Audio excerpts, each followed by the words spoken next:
রমজান মাসের সম্মান যেন অক্ষুণ্ণ রাখা হয়, রাজধানীতে প্রজাদের যেন কোনো অসুবিধা না হয়। ctgsky.com আইন অনুযায়ী বেচাকেনা চলবে। ধার্য করা দামের চেয়ে 1 দিরহামও বেশি আদায় করা যাবে না। বিশেষ করে মাংস এবং রুটির দামের ব্যাপারে সাবধান থাকতে হবে।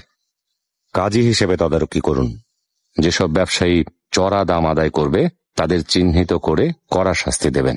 এবু সুদ এফেন্দি বা রুটির কারিগররা ঠিক এই ওজনের এই রকম রুটি তৈরি করবে। গমের আটার সাথে ভুট্টা বা যবের আটা মেশানো একদম নিষেধ।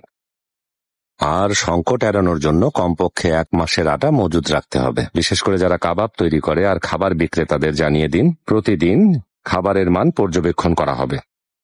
ব্যবহারের পর থালা বাসন একবার ভালো পানি দিয়ে ধোয়ার পর দ্বিতীয়বার সেই পানি ব্যবহার করা যাবে না। জবাই করা পশুর মাংস বিক্রি করতে হবে, আর জবাই নিয়ম অনুযায়ী করতে হবে। এই দায়িত্ব সবার আগে আমার উপরে বর্তায় হোজা চেলেবি। যদি আমি প্রজাদের সুবিধা অসুবিধার কথা না ভাবি, আমাকে আল্লাহর দরবারে তার হিসাব দিতে হবে।